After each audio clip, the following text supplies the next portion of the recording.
What's up, everybody? Welcome back to another episode of Feed the Beast Infinity Evolved Expert Mode. Oh yeah, guys. So, what I want to do today is I actually want to make an entrance here, and it was suggested that this little section right here that I said I didn't like, this could be turned into an entrance, and I think that's a kind of cool idea. So yeah, that's what I want to do today, or at least that's what I want to start working on right now. So we're gonna get rid of this glass.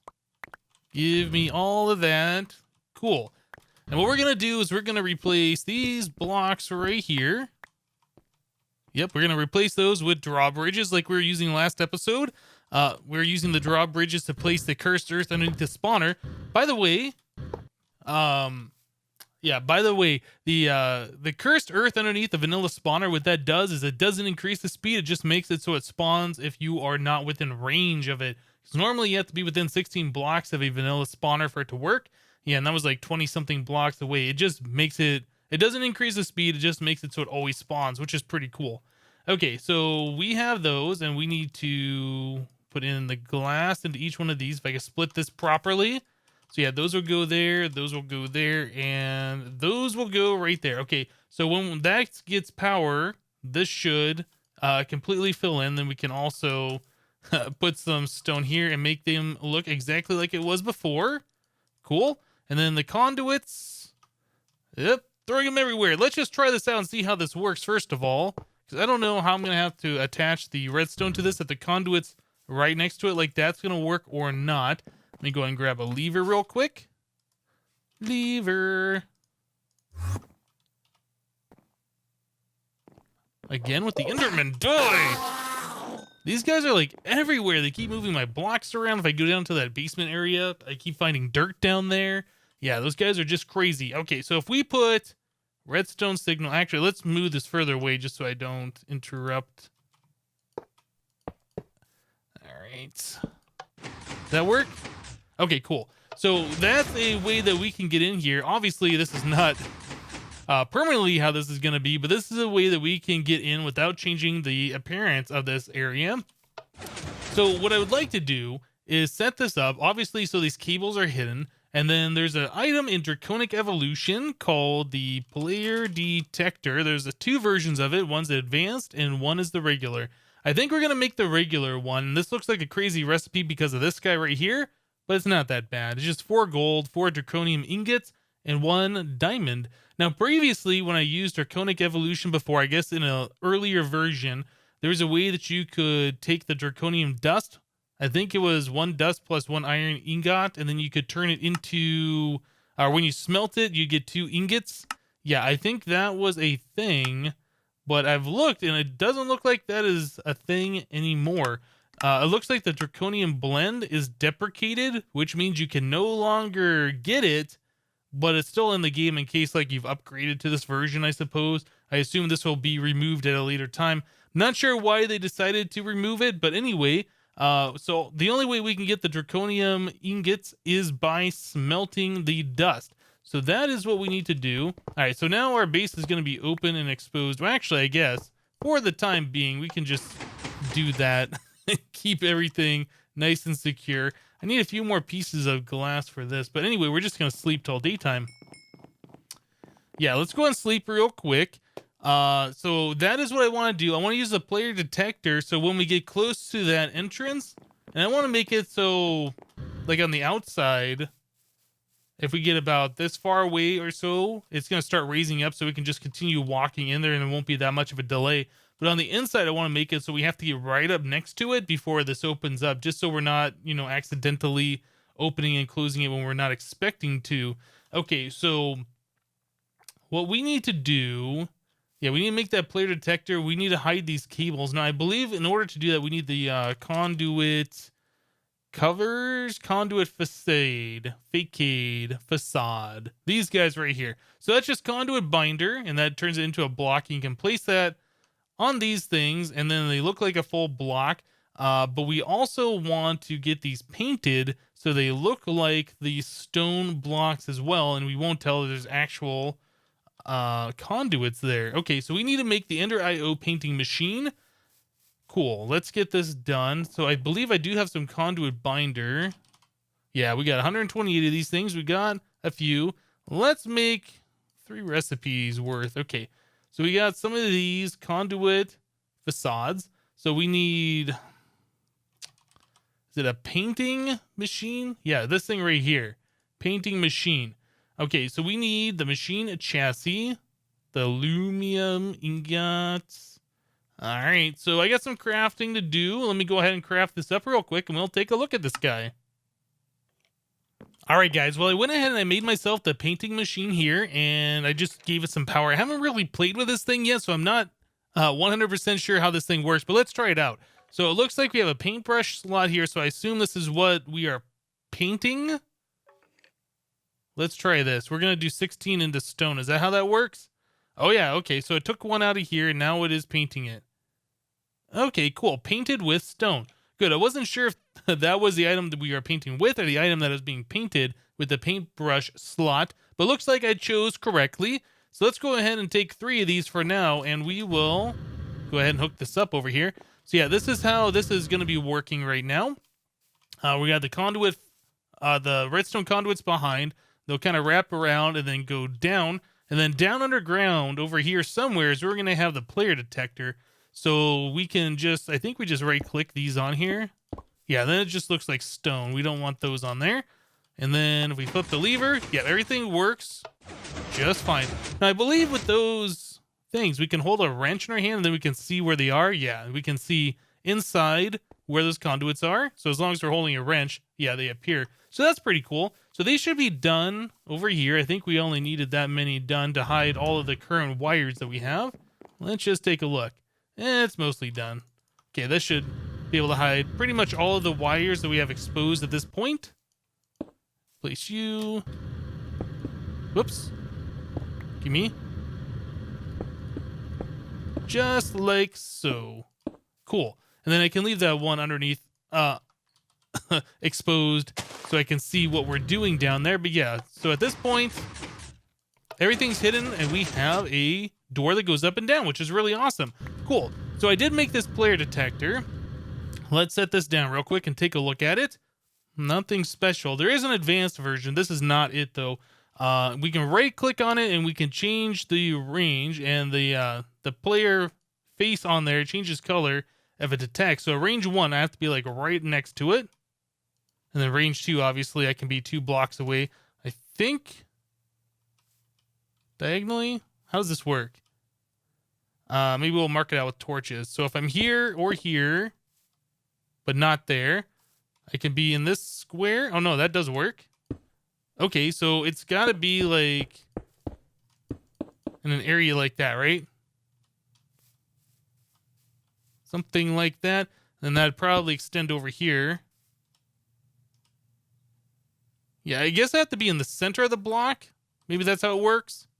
Okay, well, that's cool. So up and down, I wonder how that works. So let's find out. We have some of these blocks that we can go ahead and stack up on. So if I'm right here, it's on. Oh, can I not place those down? Oh, I thought I could stack those. I guess you can only place them on existing. All right, let's grab some other kind of blocks over here then. Just some dirt, I guess. Should be fine. All right. We want to make sure we get this right because it is dependent on vertical and not just horizontal.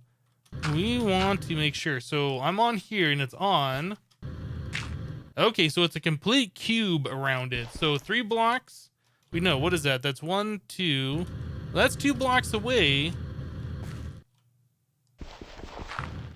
Huh. Maybe it's 2. Maybe that's 3 blocks from the ground that it's sitting on. I don't know how that works. Anyway, it looks like there is a vertical range too. So we have that we can take into account. So we want this to have like a decent sized area out here. So we'll probably do like a 5x5 and then offset it from here like 3 blocks maybe. That'll give us 1 block on the inside and a bunch of blocks on the outside. So yeah, as we're walking up to it from the outside, it'll open up, and then it won't open up unless we get right next to the door on the inside. I think that's the way we want that. All right, so let me go ahead and place this in the correct spot. I'll change the range and get everything hooked up here, and we'll be back, guys. Cool, so I got it set up in the right position and the right range. So if I'm over here derping around doing whatever, I don't set it off. But as soon as I get in front of this wall right here, they'll go ahead and open up and then I can leave. And as I leave, it closes behind me, which is awesome. So that'll keep out all of the baddies. And then as I'm walking up to this thing, I get, a decent amount of room where it sees me. Is like, okay, let's open up before he gets there. Now, obviously, if I'm flying with my jetpack, there's going to be a slight delay, right? But it's not that bad, honestly. And I don't have to worry about breaking the blocks. I don't have to worry about finding the blocks and replacing them. I think that's all good for me. Okay, so I'm pretty happy with that. The only other thing that I would like, and I don't know if this is possible, like maybe we could have stairs appearing right here. So we'd have like another drawbridge that placed, 2 stair blocks and then one right here, something like that. So we could just walk up and then, walk out of the base. I don't know if that's a thing that's possible because stairs have position, like they can be upside down or right side up, and then they could be, left, right, front, back. So I don't know how that would all work. They'd probably all come up facing north or whatever the default position is. Let's see what it is. Okay, cool. So now we can get in and out of the base. We don't have to worry about monsters. I need to get some glass. Sounds like a zombie's coming. He's up above. He doesn't know where I'm at. Get some glass right here. We no longer have to break that out. Yep, we can just come over here and we're outside. Awesome. Yep, I like that a lot better than what we were doing before, that's for sure.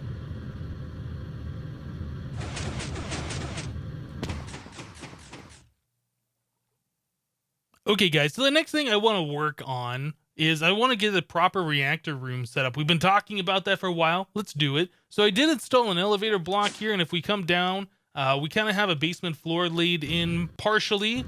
I didn't realize how many blocks this was going to take, and I need to go harvest a bunch more nether quartz for all these laboratory blocks, but yeah, I got enough to get a decent floor going in here just for now. And I know this is like the same kind of flooring material we did in the previous Infinity series. I really like it, and it makes sense for, a clean laboratory kind of a setting. So yeah, that's what I went with. We went with the laboratory blocks, chiseled them into these checkerboard floors, and for the walls, we're also going to do the same kind of walls we did in the previous Infinity series that I made most of my base out of, but this is just going to be for the reactor area. Okay, so we got some space here to work with, and let's go ahead and grab some blocks here. Let's start laying out a design. Yeah, I already got a bunch of these laboratory enameled walls already made up. Let's go ahead and take these out of the system here. Lots of these things. Okay, so normally when I do building, I clear out a space, and then this is the shape that our place is going to be, right? I'm kind of going to do something a little bit different.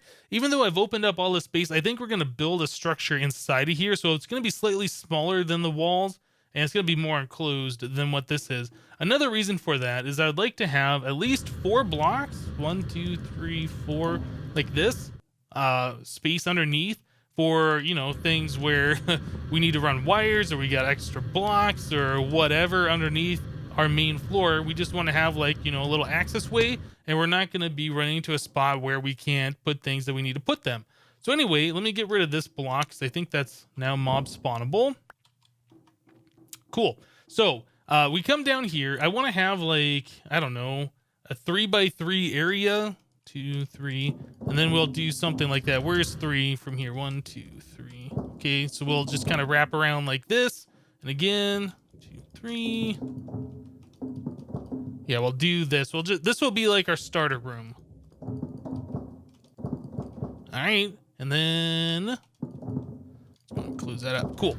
So when we come down here, we'll be in like this little 3x3 room, and obviously we can go this way or this way. So let's go ahead and open up the path here. All right, so we'll have 2 different directions that we can go at this point. Okay, so yeah, I think our nuclear reactor room is going to be this direction. I'm not sure what's going to be over here. Maybe we'll have like our processing machines for the ores and other things over here. This way we're going to have like, I don't know, our sanitizing room where we can put on our hazmat suit, and yeah, and then we'll go into like another room that'll be blast protected, shield protected. So if something does happen, our base doesn't get completely destroyed. Yeah, these are things that I'm kind of thinking we need to do. So maybe we'll do like a double wall here, something along these lines, and then we'll have like blast proof walls over here. Okay, so we have that. So how big do we want to make this next room? Maybe we'll just keep it the same size. We'll just continue going along this path. Something like this. Cool. So then we'll have like another room. This will be our clean room area. And then we'll probably, well, let's see. How many blocks is this? 1, 2, 3, 4, 5, 6, 7, 8. We're probably going to want that to be an odd number. We might go ahead and just do this. Make it 7. That seems like enough room in here for our silly little clean room area. And then let's go ahead. We'll make a wall. And then we're going to want like a blast door here, which is only going to be 1 wide, right? In fact, this over here, this might be only 1 wide as well. And we'll have more blast doors just for that extra protection. So what else do we want to do in here? I think we're probably going to do the same size room back here for the nuclear reactor. This doesn't have to be super big. Right now, our nuclear reactor is only like 1 block, right? I mean, I know we can make it bigger, but for right now, we haven't gotten to that point. Maybe eventually we will. Hopefully this will be enough room when we get to that point. All right, so our reactor is going to be in the center of this little area right here. So it's going to be right there. So we'll have 2 blocks on either side, and that should allow enough room for expansion if we want to go to the 6-chamber reactor. So we'll probably have this like 3 blocks off the ground.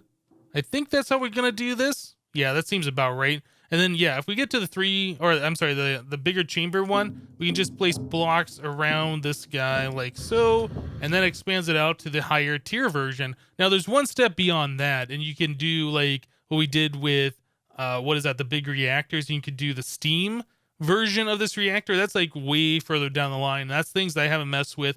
I mean, obviously, even this is things I haven't messed with. But yeah, we'll just have our single block reactor right here in the center for now. Let's go ahead and just throw some lights on this thing. Okay, cool. So this is our reactor room. And then around here, we're going to have more of this enameled wall. And then we're going to have a layer of blast protection. Think like this. Yeah, this room, unfortunately, the way I dug this out is slightly different than our floor plan up there, because we have, though, this is like the wall, right? That's where our storage is inside this wall. And for some reason, I decided to put that wood underneath it, and that tricked me into digging down here along this. But yeah, this should all be filled in, really. But anyway, let's go and get rid of that extra block. Cool. So this is what our floor plan looks like so far. So we'll be coming down here. We'll have a couple blast doors with some blast protection around there. And then, yeah, well, actually, we should probably have this all be blast protection too then, huh? Yeah, we don't want any of the blast escaping. Cool, so that's what we got. Why did I not fill in this block? That's weird. That should be there. Okay, cool. So the next thing, I just need to go ahead and go into my pouch here and grab my builder's wand and start having a little bit of fun. Something like that. We'll bring these all up. The builder's wand is so good, guys. so good. Oh, man. Yeah, we can pretty much build whatever we want in almost no time, as long as we lay out the first layer of blocks. Okay. That goes up one more. That goes up. There we go. Cool. So let me go ahead and finish building this, guys, and we'll be right back. All right, guys, so I just did a decent nether adventure here. I've collected a lot of nether quartz. This is what I was going for. And then I also have some here in my golden bag of holding. Yep, we need to get this stuff processed. Basically, I was looking at the different types of blast-resistant material, and there's not a whole lot of choice here. So if we go to, like, reinforced... yeah, there's a reinforced door, which we want to use, obviously. And then there's some other things like reinforced stone. So I wanted to check to see how this stuff worked as far as blast resistance. And I went to a creative world, and it kind of works and kind of doesn't. It's like 50-50. I don't really like this stuff. Maybe if I doubled or tripled it up, it would work. But what I found out was that the fused quartz, this is from Ender.io, blast resistant, which basically is blast proof is what it should say. yeah, I tried exploding many different reactors. I tried like a nuke. I tried pretty much everything I could try inside like a glass box made of this stuff, and it didn't go outside of that glass box. So this is what I want to use. So this is 4 quartz per piece of glass. You can do 3 at a time. Or you can do a block of quartz at a time. I don't know if you can do 3 blocks of quartz at a time, but either way, that doesn't matter. So yeah, we can do a lot of this stuff at a time, which is pretty cool. I was trying to find out if there was like a better way to get more quartz out of this stuff, and it looks like not the assembly table. If you smelt it, you get 1. If you pulverize it, you get 2, and then 15% chance of sulfur. You can put in the sag mill, and you get 10% chance of more nether quartz dust, and that's if you are using one of these little thingies. Does that change the percent chance depending? No, okay. And then there's a crusher where you can get 3 of these plus sulfur at a 15%. This seems like maybe the best one. I don't know. But what I'm probably going to do, because I don't want to set up another machine just for nether quartz, I'm probably just going to come over here, just do a 3x3 like this, and then my builder's wand. We're just going to lay these out. Now I'm just going to fortune them. That's the way we're going to do this. So yeah, I need to lay out a lot of this stuff. I need to fortune a lot of stuff, and I'm going to be flooded with experience. Yeah, let me go ahead and get this stuff done. I'm going to smelt up a bunch of that, and we'll be right back, guys. All right, guys, so check this out. I've been working on the nuclear room for a little while. Let's see what we got here. So when we go down, we immediately see that there's a hazmat suit here. We got some warning signs that, hey, there's radiation. And then we have a reinforced door here that we can open up using this lever. Okay, so first thing we'd want to do is put on our hazmat suit, right? We come in here. I need to get a way that we can close the door on the other side. I just haven't gotten to that just yet. So then we enter in this room right here. We got more radiation warnings around. A little overkill, I agree, but I made up this many blocks and, you know, whatever. I just put them in there. So these are from Chisel. These are called warning signs, by the way, and this is the default one. There's a whole bunch of different types of these warning signs, which is kind of cool. But anyway, we come in here, and then after we're done with the nuclear reactor, we can wash off all the radiation. Then we can flip the lever again, and then that turns back off. So we're not wasting all of our water. There we go. Now it's stopped. So yeah, we have a lever here. I need to put in a blast door, and this is kind of what we're looking like. I have surrounded the entire nuclear reactor chamber area with this fused quartz, and this stuff is 100% blast proof. Oh, actually, you know what? Let's take a look from the top. Let's put back on this. Okay, so this is what we have set up for the little sprinkler thing in there. It's just the Agricraft wooden tank. And then we have well, let's open this up real quick. We have a wooden irrigation channel and then a sprinkler directly below that. So yeah, that's pretty cool. Let's go ahead and put this back. Okay, and then we have that lever down there is running along this redstone conduit. When this turns on, it'll turn on our redstone servo or resonant servo here. This only turns on when it's got the high input, and the other one right here, this one's on when it's got the low input. So basically it's on when there's no redstone signal. So it's always trying to pull out of the tank. Yeah, so we flipped on the lever, and then I guess we can see it happen if I put a lever down up here. Let's do it. So the lever, yeah, that just lets the water flow down into the tank. It turns on that sprinkler. And then when we turn off the lever, this stops flowing, and then this just pulls out all the water back into the tank. So we're not like wasting it or whatever, I guess. All right, cool. So that's that. And then I have surrounded the entire room, like I said, in this fused quartz. Go all the way down here. Yep, this stuff is 100% blast proof. I've tried it in creative mode and made doubly sure. So there's no way that if we had a problem in that nuclear reactor that anything in our base would be affected. That was like the #1 concern that I had. Now we got a few more things. We need a door here, so we're gonna have to have some kind of a door, and I want it in line with this stuff just so we make sure there's no little, you know, corner action where any blast can get out. So that's the next thing we're working on here. So I did, let's see, where laboratory block. I thought I had one that was a hardened. Oh, you know what? It's probably down here already. I never took it out. Yeah, I was painting up some of these blocks here, and these can I get out of here? Yeah, these conduit facades that you can make them hardened by surrounding them with 4 pieces of obsidian. And if you hold shift, it says these are resist breaking and explosions. I never tested these. I'm just going to assume these are the same blast resistance as the fused quartz since it's from the same mod. So I made a painted conduit facade for the floor here, so it looks exactly like everything else. And then for the sides here, we're going to put in these laboratory blocks, the painted hardened facades as well. Let me go ahead and get some of this quartz in the corner since it doesn't really matter. Okay, and then we'll do this and that, and one on the top. Cool. So now we're completely blast resistant except for this door opening, and then we have to get this lever going. Let's open this one up one more time. What I want to do, we'll put one of these conduits right there, and then we will put this guy right there, cover that up. Cool, and then we can put the blast resistant door right there. Cool, so now when that's closed, actually, you know what? I don't think it matters. Even if that's open, this is still 2 blocks, right? And that would still be blast resistant. So our nuclear reactor chamber should be 100% completely contained at this point in time. So that is really cool. I guess another option we could have done is use this fused quartz that we surrounded the whole place with and those drawbridges and just had, you know, like the whole side open and close. But yeah, I think this is probably much safer.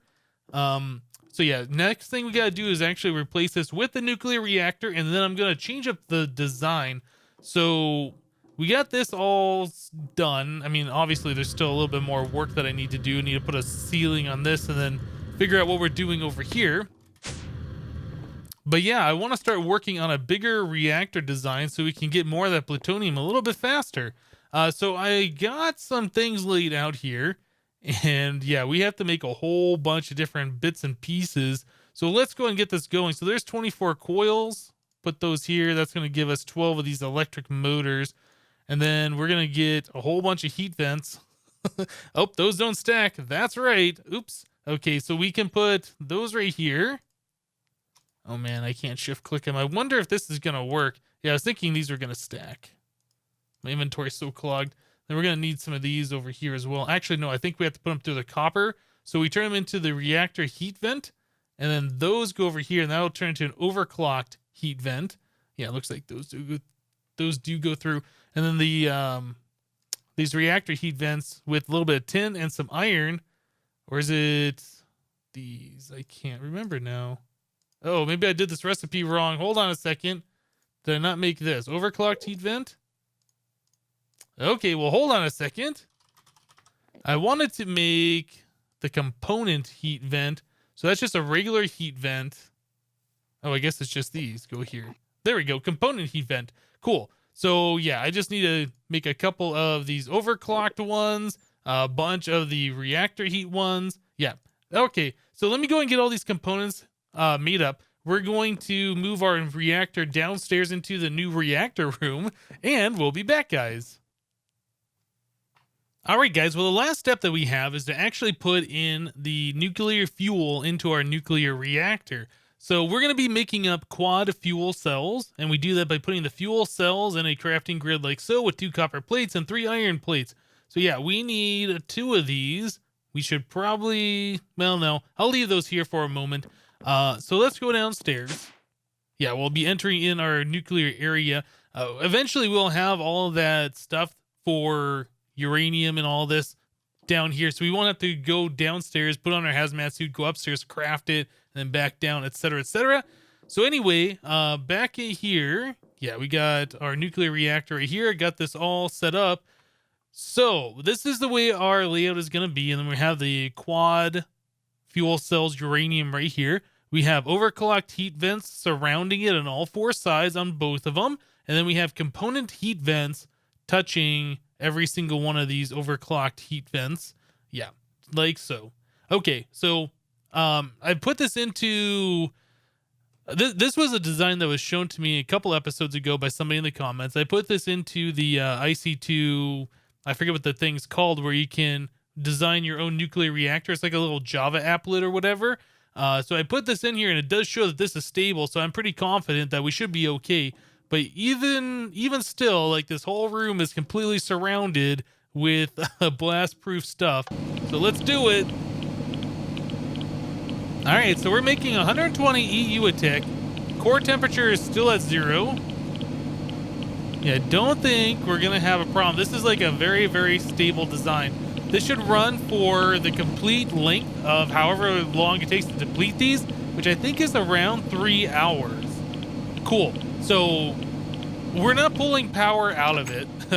There's no power that we are gaining from this thing. We're basically doing that specifically to deplete those fuel rods so we can put it through. What was the machine that we put that through? I can't even remember now. The extractor, the macerator. I think we macerate them. I can't remember. Thermal centrifuge, one of these machines to get the plutonium out of it. And then, yeah, once we get the plutonium, we're still looking to try and make a full piece. And then we're going to look at copying the plutonium using UU matter, or at least the crystal memories, and getting this all ready to go for later. The only downside is you can kind of hear the nuclear reactor up here. I might put some sound mufflers around the outside of that nuclear chamber, since that is like directly below us here. But yeah, it's not that big of a deal. Yeah, I don't think so. Anyway, guys, I think we're going to go and wrap the episode up here for today. I had a lot of fun designing that reactor room and, you know, getting everything set together. We have a way in and out of the base now to keep those pesky creepers outside without having to break the glass ourselves. Yeah, lots of cool stuff. All right, guys, that's it for today. Thanks for watching. Remember to leave a like on the episode if you did like it, and we'll see you next time. Thanks for watching, guys. Bye-bye.